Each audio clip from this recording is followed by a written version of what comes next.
Brothers and sisters, friends and family, greetings to you, much love.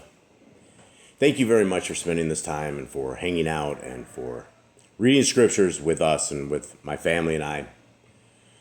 My family are the people who believe that the laws, statutes, and commandments that are found in the first 5 books of scriptures are the rules to life. They are the guideposts to everything in our lives. They are the most important things that we could ever have been given. They are the most established things that have ever been delivered to us. And they were created before creation was ever created. And so it's within those guide framework, those kind of regulations that we believe that we should be living. And according to scriptures, from the first page of scriptures all the way to the very end, the theme is all the same.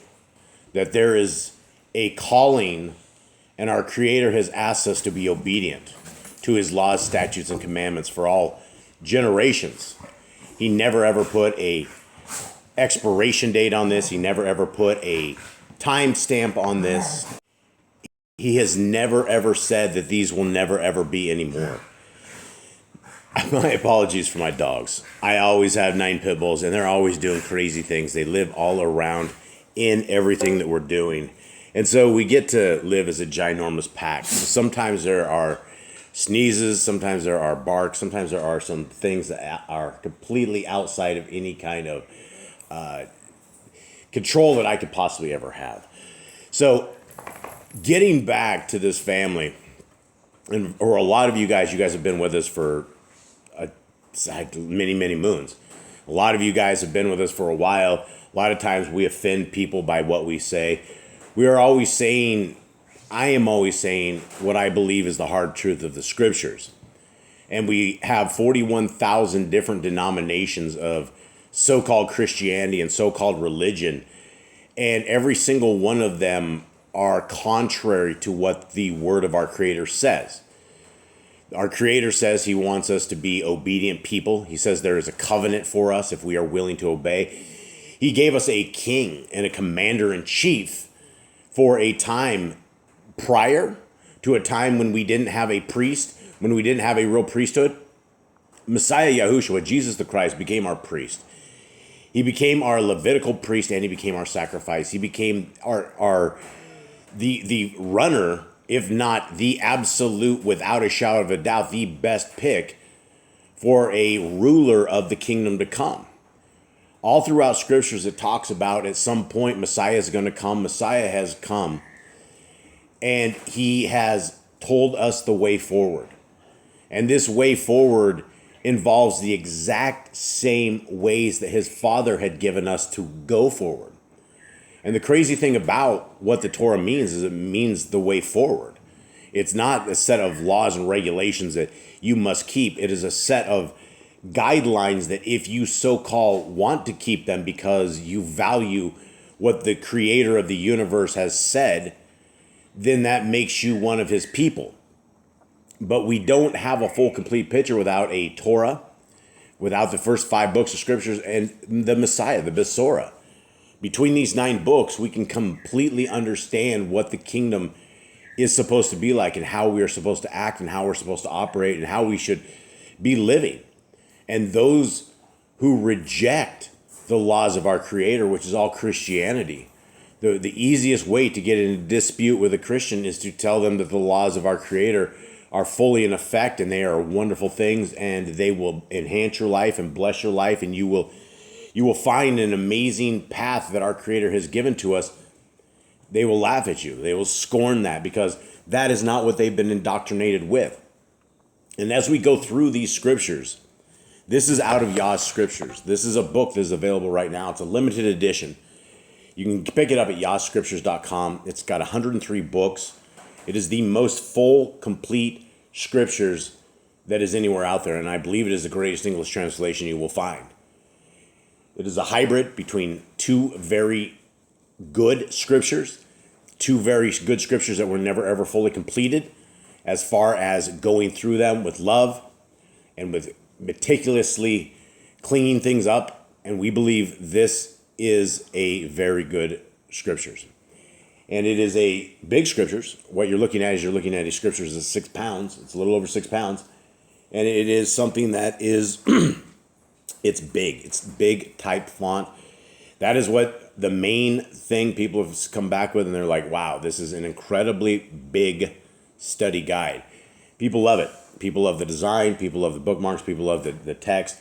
And we are having a tremendously good time getting these into prisons. And we have already gotten the entire list of everybody that has requested one completely out already.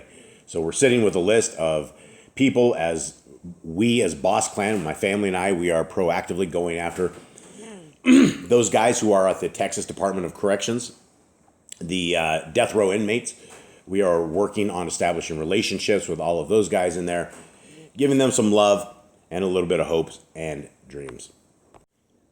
All right, so we are heading into the book of the Nazarene, and it is the book of Khalidi. And we are in chapter 6, and we are starting off in verse 27. And this is probably one of the greatest books I have ever read when it comes to actually having Messiah giving us so many pinpoints, so many options, so many ways of understanding into the Torah that we don't have, that we just don't have. And there's a lot of stuff that I have been able to chisel out of my own life based upon this book. I have not found any bad advice in any of this, in what I believe is the voice of our Messiah. And in fact, when it comes to aligning with Torah, it absolutely does align with Torah. And it comes, not only does it align with it, but it gives us a further understanding of how we're supposed to grasp the entire world through the view of the Torah. So as we begin, these are the words of Messiah, and you will see his name in Paleo Hebrew, and that is the same name that you have him in the Yah Scriptures, as well as his father, which is Yahuwah. A man said to Yahushua, Master, Adonai, I know the problems of the rich, for I have sons and many friends. But how can I know whether they love me or my wealth? Yahushua said, a rich man owned a large warehouse, but one night this burned down, consuming all his wealth. And though he had given other warehouses to each of his 2 sons, when he lost his own, they would not help him. While poor, he met a beggar boy, whom he adopted to fill the empty places in his heart. And going to a distant city by hard work, he established another warehouse, becoming rich again. When the adopted boy grew up, the man gave him a warehouse, but one much smaller than those he had previously given to his sons. The 2 sons heard about their father's new wealth and sent word that they wanted to combine their warehouses with his, so that by trading together they could all get richer. The man then sent his messengers to all 3 of those he had helped, saying his business had declined and he was in the hands of his moneylenders and required 100 pieces of gold to continue. The 2 sons returned excuses saying they could not help, but the adopted son sent 200 pieces of gold, saying he had pledged himself to obtain it. Thus the man found out who loved him and left all his estate to the one he had adopted. So this is one of these hardcore stories, a hardcore parable that we get that talks about riches. And the question to Messiah was, how can I tell if people love me or they love me for my wealth? And as you can see from this story of Messiah, it's real easy internally within the family for nobody to appreciate anything that they have. And at some point when you are in distress, even after giving everything you have to your family, they will not be there for you. Money corrupts people in a very bad way. Those who try to achieve it the most and try to hold on to it are those that will do the greatest dirt and the greatest evil to achieve this kind of wealth. And if we're willing to trade our soul for this wealth, then all it's done for us is make these basically lands that we're walking on right now, which are completely temporary, a little bit better, right? It doesn't solve anything. And Messiah clearly talks about how wealth will completely contaminate people. And in this particular story, which people probably is like, yeah, this is probably something that would happen. You have somebody who wasn't even the son, and somebody that was in the bloodline that came to the assistance of somebody. And that's what true love is about. And those are the kind of relationships that we hope we can get. But unfortunately, a lot of us have these other kinds of relationships that you give, and in the end, when you're down, they won't help you. So these are a lot of things we can come up on these kind of stories. Continue on. Speaking to the people about him, Yahushua said, so long as the great sun never shone upon earth, there was darkness. And had it not come to shine, there would be darkness still. Without the sun, men would not have known day from night. But when it came, both were made distinguishable. These times are a night of ignorance, wherein wrongdoing and bewilderment prevail. But a light has come to dispel the darkness and make right distinguishable from wrong. Guys, a lot of this, Messiah is talking clearly about himself, and he's also talking about the Torah, right? When we're talking about understanding what right and wrong is, the only way that we would ever know this is if we embrace ourselves into these beautiful scriptures that all these religions say are invaluable to us, that it doesn't matter what happened back there. It's stories for kids up to 10 and then, something else. And it's just not, it doesn't matter. But Messiah very clearly talks about creation, and a huge point that a lot of people do not know, that when you read the extracurricular books that you find in Yah Scriptures, you realize that Messiah was with his Father prior to creation, that the Torah was designed thousands of years before creation was ever created. So the Torah was before we were created. Messiah and his dad were together before this, and the Father is not the Son, and the Son is not the Father. They are two individuals. And this is, again, traditions that we get from religion, and we don't know why we believe what we believe, but when we actually read scriptures, and there's zero place in scriptures anywhere that the Father and the Son are the same individuals. In fact, Messiah clearly says over and over and over, to the point that he would be a filthy liar if he and his dad were the exact same. Because in all of the books of John and First John, he talks about his relationship with his Father, and that he is not the Father, but he is the Son doing the will of the Father, and that everything he knows is because of the Father. And so he's an ambassador for his dad, for the Torah, for the kingdom to come, as well as the Torah made flesh, because he knew what his Father wanted, because I guess he grew up under his Father. Then he knows what his Father's ways. And so this is why Messiah came to show us the Torah in human flesh. And nobody can say, nobody can blame God and go tell God, Yahuwah, that you don't know what it's like to be a human. You don't know what it's like to have these same kind of trials and tribulations and issues that we have. Because he sent his Son not only as our sacrifice and our king to be and our Melchizedek priest, but he came as in the human form, fully human, so that he understood what hunger is. He understood what pain is. He understands what compassion is. He understands everything as his Son. He understands it as he gets the emotions of his Son. So he has been there. He has done that. He has showed us that it can be done, that we can walk the Torah, that we can fast 40 days and not be tempted to use, things that we have to gain pain-free existence, right? There's a lot of things that our Messiah did, and he did become the light to dispel the darkness. And the darkness, we have a future, guys. We have a way forward that is bright, that is sunny, that is surrounded by people who love our Creator to the point that they will keep his appointed times. They love his laws, statutes, and commandments. They love his word. They love his Son. They love everything about the kingdom to come. And they're our hopes. Their hopes, they're on this place. And for those without faith, they just laugh and they're like, it's the magical place to come. But it's coming, guys. I'm telling you, the kingdom is coming. 31. After these things had been done and said, it was the time of a festival of the Yahudim. And Yahushua returned to where there was a place of assembly. On the way, he passed through the market where sheep were sold, besides which was a salt pool having a covered entrance to shelter the sick and maimed. A man was lying nearby, and Yahushua said to him, how long have you been here? The man replied, I have been here a long time, having no one to put me into the water at the proper times. Yahushua took pity on the man, and taking him by the hand, raised him up, saying, you are cured. Arise, take your bed and depart. This happened on the Shabbat. And when some pious Yahudim saw the man carrying a burden, they rebuked him. But he answered, the healer who came and cured me and said I should take up my bed. So where am I in the wrong?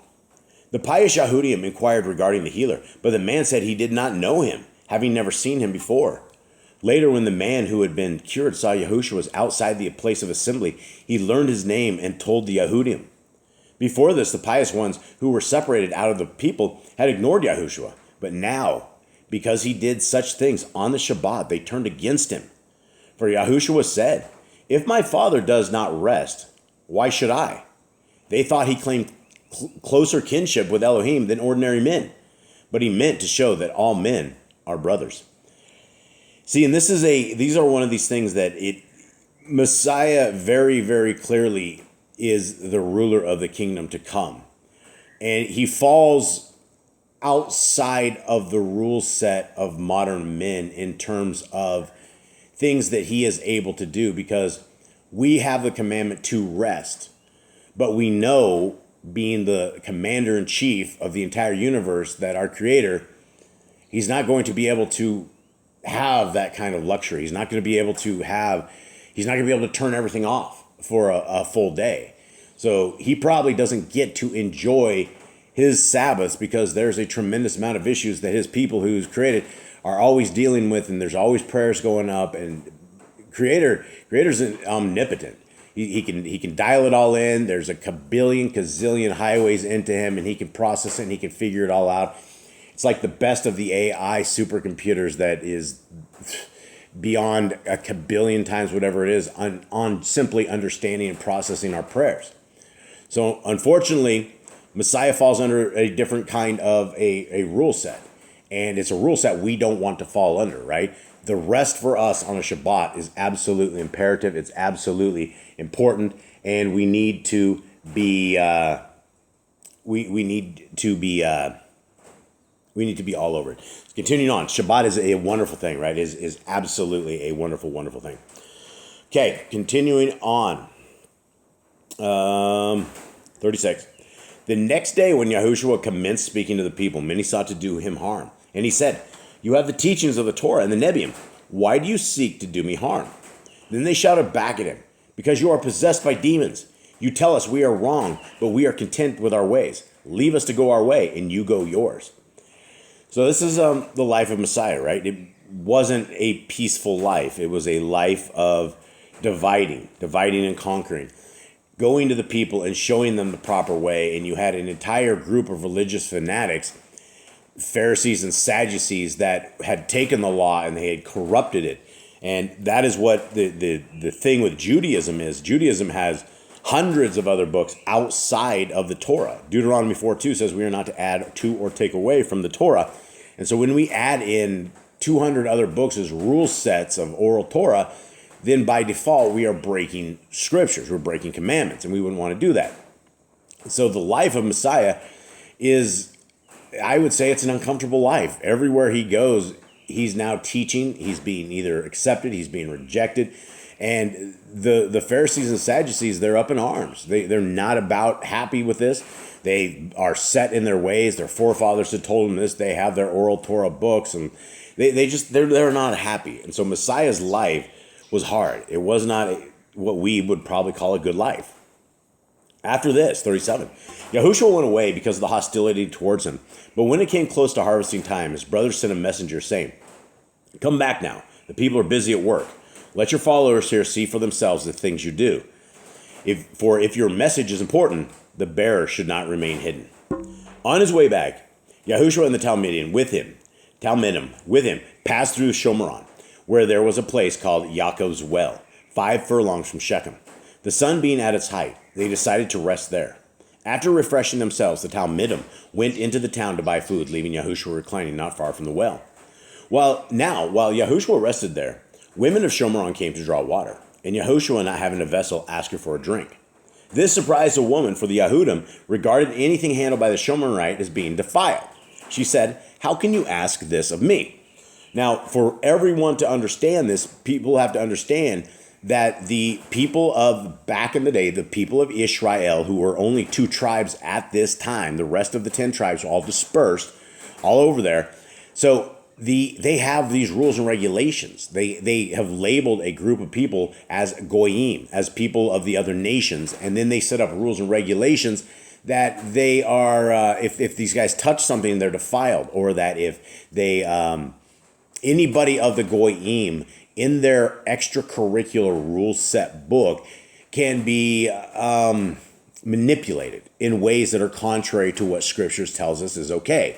And so that is why you have to be very, very careful with all people who hook themselves to religion, because if you have, say, for instance, Christians, and you're dealing with them and you're dealing with the business side of things, and you're like, wow, you have to understand that Christians are under no law. They have no moral law. And in fact, they have a very graceful style of religion that they can get away with murder practically and then ask Jesus for forgiveness. And it's all back to normal. Everything's cool. So this woman was surprised because Messiah says, hey, can I have a drink? And this goes to show you right there that all of these traditions of men that are separating a set of people that to a point where the people of Judaism believe they're disgusting people, right? They're dogs. They're not equal to they're not humans in their eyes. So she says, how can you ask this of me? Messiah replied, Yahushua replied, if you knew what Elohim gives through me, you would have requested a drink from the waters of life, from the waters of Kai. The woman said, what is this water of life, water of Kai? Surely it cannot bestow greater benefit than this well, the gift of our forefather, which provided water for him, his household, and his flocks. Yahushua said, the water originating on earth can satisfy only body, and the drinker will thirst again. But the water I can provide, springing from an eternal source, satisfies any who drink. So they need never thirst again for things not of this world, and it grants everlasting Kai in glory. Okay, this is, guys, we know what this water of life is, right? This is where the Christians will take only Jesus, only Messiah Yahushua, and they will tell everybody, this is all you need is just Messiah. You just need Messiah. You need Messiah. Well, that is a gift of life, but Messiah says very clearly in Matthew 7 that if you're lawless, if you do not keep Genesis, Exodus, Leviticus, Numbers, and Deuteronomy as your rule set for life, he is going to tell you to depart from him. He says, go to hell. You will be lodged in Gehenna. When we are unobedient, when we do not keep the Torah of our Creator, then we lose Messiah Yahushua as our attorney for judgment. We lose Messiah Yahushua as somebody who will be an advocate, who will be that lamb, the perfect lamb, and will also be our priest to conduct this ceremony, right? We need him, but he will reject us if we are rejecting his Father's ways. So if we want to be part of the kingdom rule, if we want to be those people, then we have to be the people that are Torah keepers. We have to be law keepers. We have to be abiding, and it's not just something you read. It's a way of life. It's a framework for everything and every decision that we ever make, because everything we do is based upon Torah. And when we have Torah, then we have that water of life. When we have Messiah, we have the water of life. We need both of the springs of the water of life to complete this perfect project that our Creator has put before us. So continuing on, the woman said to Yahushua, let me have this water you talk about, so I am freed from the necessity for drawing water. Yahushua said, it would be best if you went and brought your husband, for two may understand better than one. She answered, but I have no husband. Yahushua said, in this you have at rate spoken true. For though married 5 times, you now live with one who is not your husband. Guys, this is the same story that we hear in the Besorah, in the Good News. We've heard this, the woman at the well, we've completely heard this. And this woman is amazed, and we hear all sorts of incredible things about this. Now let's continue on about this gal.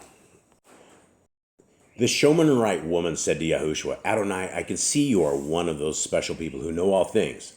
Now tell me, is it true what your people tell us, that we should worship in the Hayekil at Jerusalem, which is the temple at Jerusalem, to reach the ear of Elohim? For he is only there and not on Mount Gerizim.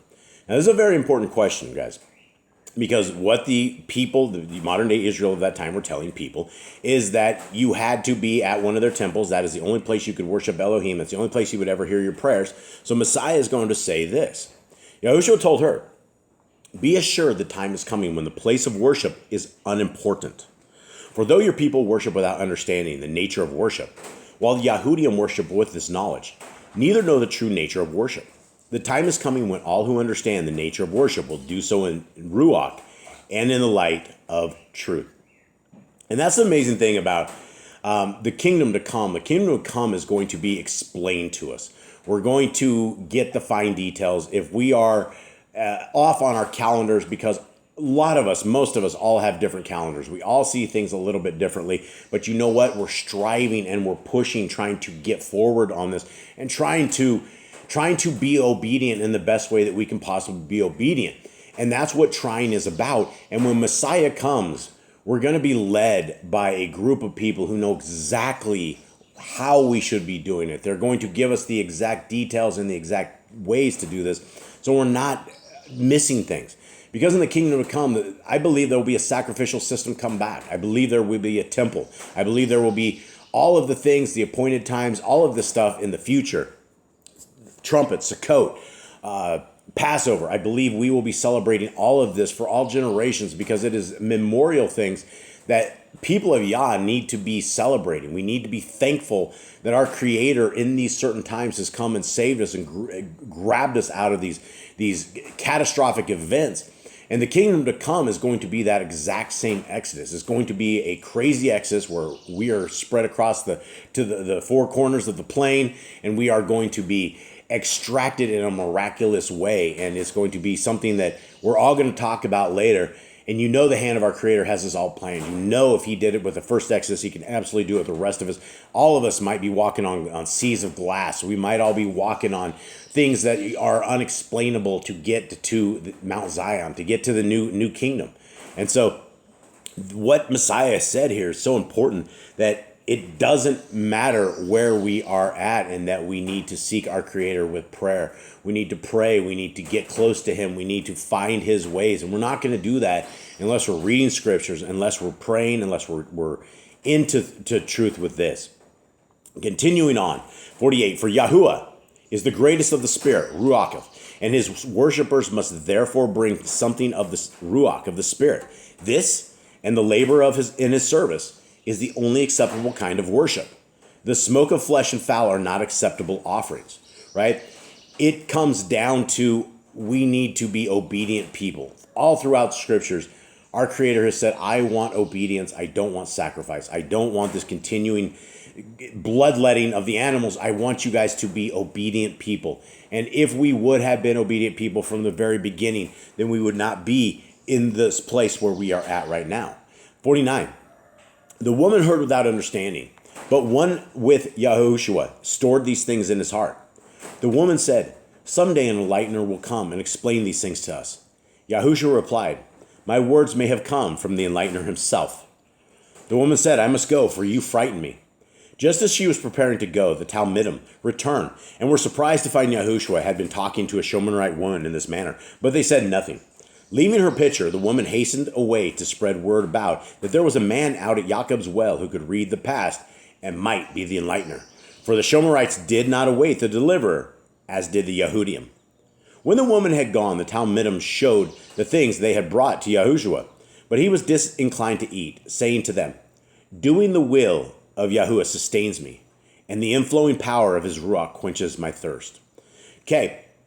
I think we will leave it at that right there, because this is again one of these amazing readings, one of these things that we get a lot in the Besorah, but this just reiterates a tremendous amount, right? And this is, again, the people who believe that our Messiah, Yahushua, Jesus the Christ, was not doing the will of our Creator, or that he taught a different path, or that he taught a different way forward. He never taught a different way forward. The only way that he knew is what his dad had taught him, and that is what he was teaching everybody. The only way that I know that we can get to the kingdom is based upon the scriptures that I have read, that I am out here telling you guys. And don't believe me. Guys, pick up these scriptures and read them yourselves. If you've never read from the beginning of the book to the end of the book, it is a beautiful read. It is something that if you go slow enough and sit and figure it out, you will have an amazingly good understanding that most people will never, ever do. I encounter people that most have never read scriptures. They've never read from the beginning to the end.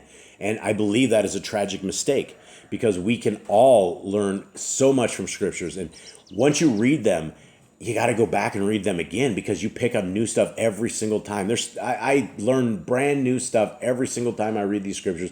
And we literally type the scriptures up. We put these scriptures together, and there's so much, and there's so much good info that even then there's no way to ever really have a good grasp on scriptures until you read them over and over and over. It's a lifetime. It's something, it's a commandment, right? We are supposed to be so much in love with this Torah that it's just everything in our lives.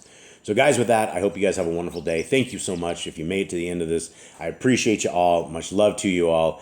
We hope you're having a good day and a great week. I'm out.